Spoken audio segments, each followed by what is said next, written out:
నమస్తే అండి. 3, 4, 5 తరగతులకు సంబంధించి వీ లవ్ రీడింగ్ క్లాసులు జరుగుతున్నాయి కదా. ఈరోజు డే 4 క్లాసులు యాక్టివిటీస్ ఈ వీడియోలో చేయడం జరిగింది.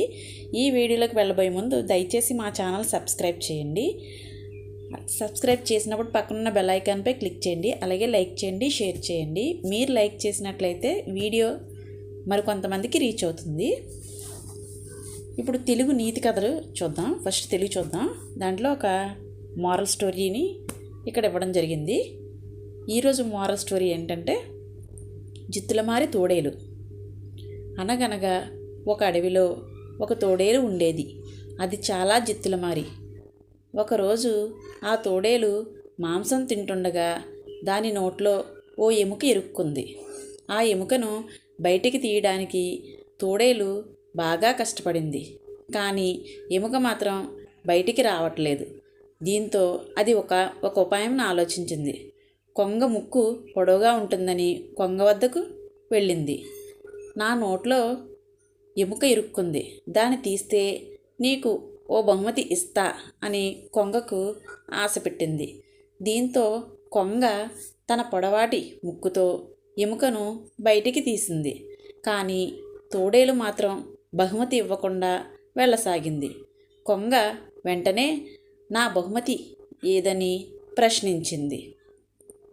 వెంటనే తోడేలు, నీ తల నా నోట్లో పెట్టినప్పుడు నేను కొరికేయకుండా వెనక్కి తీసుకోనిచ్చాను, చూడు అదే నీ బహుమతి అనే సమాధానం ఇచ్చింది. ఈ కథ మీరు విన్నారు కదా. ఈ కథలు చూసిన తర్వాత తోడేలు బుద్ధి ఏమిటి అనేది మీకు అర్థమై ఉంటుంది. దీంట్లో నీతి ఏంటంటే చెడు చేసేవారికి మంచి చేయాలని చూసినా వారు కృతజ్ఞత చూపించరు అనేది ఈ కథ యొక్క నీతి. ఈ కథకు సంబంధించి నేను కొన్ని ప్రశ్నలు అడుగుతాను, వాటికి సమాధానం చెప్పండి. పై కథలో జిత్తులమారి ఎవరు? రెండో ప్రశ్న, తోడేలు గొంతులో ఏమిరుక్కుంది? మూడో ప్రశ్న, తోడేలుకు సహాయం చేసింది ఎవరు?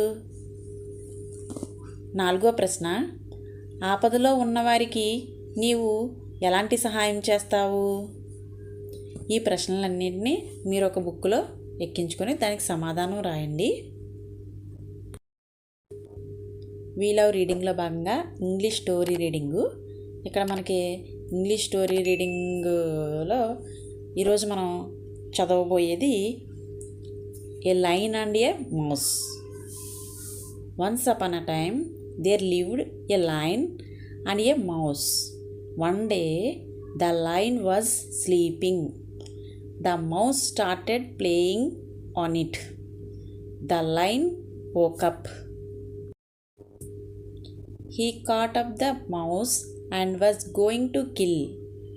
The mouse requested forgiveness. The lion let him go. After some days, the lion caught in a net. The mouse cut the net with his teeth. The lion was free. He thanked the mouse. ఈ line mouse యొక్క story మీరు చదివారు కదా. దీనిలో నీతి do good have good. ఇక్కడ creative skills డెవలప్మెంట్లో పక్షుల గుంపు మనం అట్టపెట్టెతో ఎలా తయారు చేయాలి అనేది ఇక్కడ ఇచ్చారు. దీనికి కావాల్సిన సామాగ్రి అట్టపెట్టి, ప్లాస్టిక్ టేపు, పెన్సిల్ మరియు కత్తెర. ఒక అట్టపెట్టెని తీసుకొని ఆ అట్టపెట్టిని ఇక్కడ స్క్వేర్ టైప్లో కట్ చేశారు కదా, అలా కట్ చేయాలి. ఆ తర్వాత ఆ స్క్వేర్ మీద ఇలాగా 2 త్రికోణాలు గీయాలి. ఈ త్రికోణాలు ఇలా గీసిన తర్వాత వాటిని ఈ త్రికోణాలు రెండింటిని కట్ చేయాలి. కట్ చేసి ఈ అట్టపెట్టిని రివర్స్ చేసి మనం కట్ చేసిన త్రికోణాలు ఉన్నాయి కదా అవి పైన పెట్టాలి. పైన పెట్టి అవి కదలకుండా టేప్ అంటించాలి. టేప్ అంటించిన తర్వాత మనకి బ్యాక్ సైడ్లో చిన్న ముక్క కట్ చేసి తోకలా కట్ చేసి ఆ కట్ చేసిన ముక్క ముందు ముక్కు కింద అతికించేయాలి. ఈ విధంగా మిగిలిన అట్టపెట్టిన అన్ని కట్ చేసి కొన్ని పక్షులను తయారు చేసి పక్షుల గుంపు కింద మనం తయారు చేయాల్సి ఉంటుంది. ఈ విధంగా తయారు చేయండి పక్షుల గుంపుని. ఇక్కడ ఇన్స్ట్రక్షన్స్ ఇచ్చాడు కదా, ఆ ఇన్స్ట్రక్షన్స్ ఫాలో అయ్యి మీరు ఒక అట్ట ముక్కతో ఇలా గుంపుని తయారు చేయండి. మీకు కనుక ఈ వీడియో నచ్చినట్లయితే please subscribe my channel MN info. అలాగే లైక్ చేయండి, షేర్ చేయండి. Thank you.